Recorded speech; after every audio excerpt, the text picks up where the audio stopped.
अच्छा यार, तो अब हम आ जाते हैं मॉड्यूल नंबर 4 के लास्ट लेसन के ऊपर, और इसके अंदर मैं बेसिकली एक रन डाउन करूंगा उन सारी चीज़ों का जो मैंने आपको पिछले 3 लेसन के अंदर सिखाई हैं, ताकि अगर आपसे कोई चीज़ मिस हो गई हो तो इस लेसन के अंदर वो सारी चीज़ें आपके दिमाग में हो। And this lesson is basically about agreements and commitments that you do with a sponsor और अ ब्रांड। देखिए भाई, सबसे पहली चीज़ तो ये है कि जब भी आप किसी भी किस्म की अग्रीमेंट करें या किसी भी किस्म की कॉन्वर्जेशन करें, कोशिश ये करें कि व्हाट्सएप के ऊपर या मैसेजेस के ऊपर या इंस्टाग्राम या फेसबुक के ऊपर कॉन्वर्जेशंस ना करें, या फ़ोन के ऊपर भी ना करें। और अगर आप फ़ोन के ऊपर कर रहे हैं तो मेक श्योर कि आपकी जो भी फ़ोन पर बात हुई हो, आप इंश्योर करें ब्रांड के साथ कि भाई ये कॉन्वर्जेशन के मिनट्स, ये पूरा एक एग्रीमेंट, ये पूरी कॉन्वर्जेशन एक डॉक्यूमेंट के अंदर वो आपको ईमेल करे। आप एक फॉर्मल ऑफिशियल ईमेल एड्रेस बनाएं, अपना बैंक अकाउंट अपने नाम से बनाएं। बहुत सारे लोग बैंक अकाउंट्स नहीं है, बड़ा मसला होता है। अपने आप को टैक्स पेइंग सिस्टम जो है उसके अंदर रजिस्टर करें। बहुत सारे यूट्यूबर्स बचने की कोशिश करते हैं, फिर बड़े बड़े नोटिस आ जाते हैं। इसमें यह भी होता है कि बहुत सारी ब्रांड्स आपके साथ काम नहीं करती अगर आप टैक्स पेयर नहीं है, फिर बड़ा लंबा रूट चलता है, पेमेंट बड़ी लेट मिलती है। तो कोशिश करें कि आप अपना बैंक अकाउंट जरूर बनाएं, अपना ऑफिशियल ईमेल एड्रेस जरूर बनाएं और अपने आप को as a tax payer register कर लें। स्टार्टिंग इन 3 चीज़ों से होनी चाहिए लाजमी, बाकी सारी चीज़ें अभी आप साइड पर रख दें। तो ये 3 चीज़ें आपकी हो गई। अब आती है कम्युनिकेशन, वो आपको ईमेल के ऊपर करनी है। उसके अलावा कोई भी कम्युनिकेशन अगर फ़ोन पर हुई है या व्हाट्सएप पर हुई है तो उनको ये बोल दें कि देखें ये अनऑफिशियल, ठीक है, एक कैजुअल कॉन्वर्जेशन है। जब तक आप ईमेल के ऊपर मुझे डॉक्यूमेंट बनाकर नहीं भेजेंगे जिस पर आपका ठप्पा, आपका साइन हो, उस वक्त तक ये फॉर्मल नहीं होगा और उस वक्त तक मैं किसी भी चीज़ का लायबल नहीं हूं। और यही तरीका है प्रॉपरली अपने आप को जो है ना वो सेफ रखने का। तो ये चीज़ हो गई कि आपने अग्रीमेंट, जितनी भी कॉन्वर्जेशन, जो कुछ भी है वो आपने करी ईमेल के थ्रू। अब हिसाब आता है पेमेंट का। पेमेंट के ऊपर भी जिस तरीके से मैंने आपको लास्ट वीडियो के अंदर बताया था कि आपको 50% एडवांस जरूर लेना है। 50% से कम आप 35% तक जा सकते हैं, वो भी उस सूरत में अगर आपका मिलियन या 1.5 मिलियन या 2 मिलियन इतनी बड़ी एक अमाउंट है। अगर आपकी 1 लाख, 1.5 लाख, 50,000, 40,000 ये तो आप स्ट्रेट अप बोले भाई मुझे 100% एडवांस चाहिए वरना मुझे काम ही नहीं करना। अगर ब्रांड बहुत चीची करे तो 50% एडवांस लाजमी और 50% इमीडिएटली इधर आफ्टर द प्रोजेक्ट या जो भी आपकी टाइमलाइन सेट हो रही है, if you are comfortable with that. मेरे साथ बहुत बार ऐसा हुआ है कि ब्रांड ने बोला कि भाई हम आपको 50% दे रहे हैं बट 50% बाकी जो है आपको 90 दिन बाद देंगे। मैंने बोला मुझे 90 दिन बाद नहीं चाहिए। I don't want to work with a brand जिसके पेमेंट साइकिल इतने लंबे हैं। If you want to work with me तो आपको मेरी टर्म्स पे काम करना पड़ेगा, क्योंकि आप मेरे पास आए, मैं आपके पास नहीं आया। आपको मेरे चैनल की जरूरत है, नहीं है तो भाई ठीक है, कोई मसला ही नहीं है, फिर आप किसी और से काम करा लें।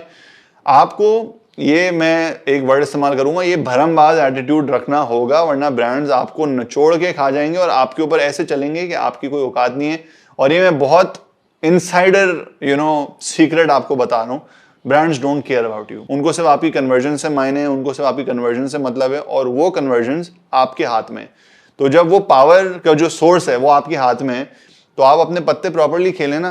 ज्यादातर यूट्यूबर्स जो है वो yes sir, yes ma'am, ma'am साहब बन जाते हैं और फिर होता ये है कि ब्रांड जो है वो 8-8, 9-9 महीने तक रुलाता है, क्योंकि जाहिर है जब आप इतने भीगी बिल्ली हैं, अल्लाह मियाँ की गाय है, तो वो तो रुलाएगा। 50% स्ट्रेट अप एडवांस लेना है। अगर 1 लाख रुपए से कम की पेमेंट है तो 100% एडवांस लेना है। नो कॉन्वर्सेशन, पैसे इमीडिएटली नहीं आ रहे छोड़ दो, कोई मसला नहीं है, आगे आ जाएंगे। अच्छा भाई, पैसों का हिसाब हो गया, डन। अब ब्रांड आपके पास अपनी रिक्वायरमेंट लेकर आता है, हमें ये चाहिए, ये चाहिए, आपको इधर लोगो लगाना होगा, अपने माथे पे लोगो लगाना होगा, अपनी छाती पे लोगो लगाना होगा, क्योंकि ब्रांड का तो मकसद ये होता है कि भाई वो पूरी वीडियो के अंदर अपना लोगो लगा दे, पूरा ऐड बना दे।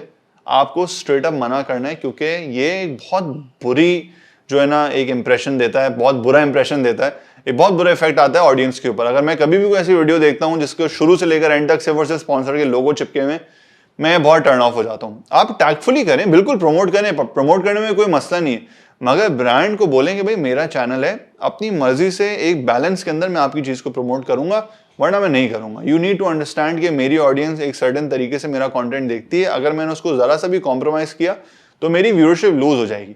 तो इस चीज का आपको ख्याल रखना है कि जो भी ब्रांड बोले उसको यस सर, यस मैम बोल के डन नहीं कर देना, उस पर सोचें, फिर उस एग्रीमेंट पे साइन करें, फिर कमिट करें, वरना कमिट ना करें। अच्छा, ये हो गया कि आपको क्या क्या डिलीवर करना है। ओवर कमिट ना करें। अगर आप नहीं कर सकते ना तो ब्रांड को सब्ज बाग, सुनहरा ख्वाब ना दिखाएं, मैं ये भी कर दूंगा, ड्रोन भी आ जाएगा, रेड कैम भी आ जाएगा। भाई आपकी जितनी औकात है ना आप उतनी बात करें।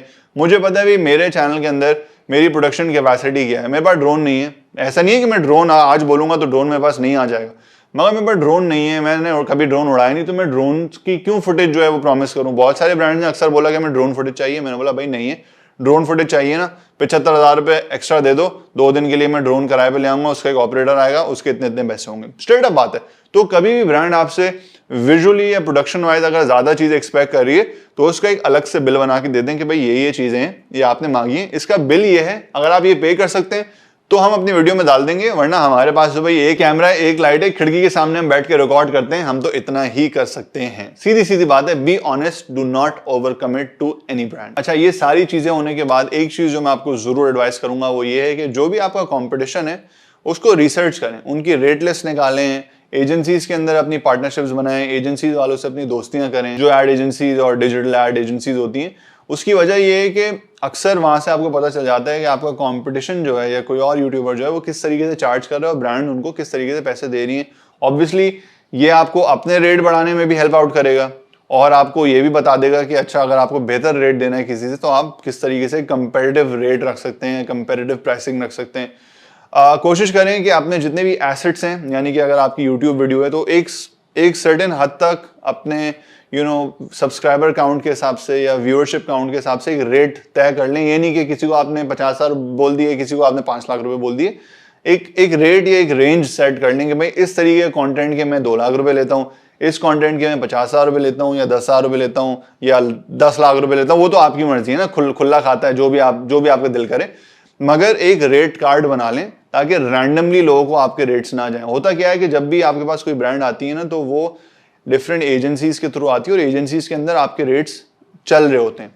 अब एक एजेंसी वाले ने बोला यार इसने तो इस वीडियो के 50,000 रुपए बोले, दूसरे ने बोला यार ये तो 5,000 रुपए में करने के लिए तैयार है, तो एक मसला हो जाएगा, ब्रांड बोलेगा कि नहीं यार ये सही बंदा नहीं है। तो अपना एक रेट कार्ड बनाएं, उस रेट कार्ड को अपने बढ़ते हुए सब्सक्राइबर काउंट, अपने बढ़ते हुए व्यूअरशिप काउंट, अपने बढ़ते हुए इंस्टाग्राम काउंट के हिसाब से अपडेट करें हर 4-6 महीने में।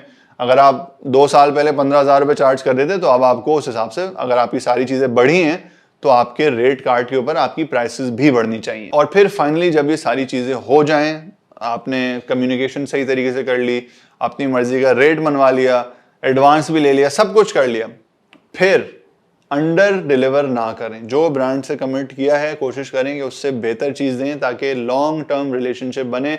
देखें इंडस्ट्री हमारी बहुत छोटी सी है, खराब काम करेंगे फौरन बदनाम हो जाएंगे। एक बंदा 10 लोगों को जानता है, एक ब्रांड वाला 10 और ब्रांड ओनर्स को जानता है, एक एजेंसी वाला 10 और एजेंसी वालों को जानता है, आपका नाम खराब होगा। तो कभी भी अपने काम के अंदर चोरी नहीं करनी है। पैसे पूरे लिए हैं, पैसे पूरे करने हैं, 1 रुपये भी कम आपको नहीं देना अपनी एफर्ट के अंदर, अपने जो कंटेंट के अंदर आप वैल्यू डाल रहे हैं उसके अंदर 1 रुपया भी नहीं, क्योंकि वो ऊपर वाले से भी रिलेशनशिप खराब है और सामने वाले से भी फिर रिलेशनशिप खराब है। मैंने आपको अपने सारे जो सीक्रेट्स हैं ना, अपनी स्ट्रेंथ मूव्स जो हैं dealing with sponsors and brands, वो अब मैंने आपको बता दिए हैं, पूरी पटारी खोल के मैंने आप लोगों के सामने रख दिए।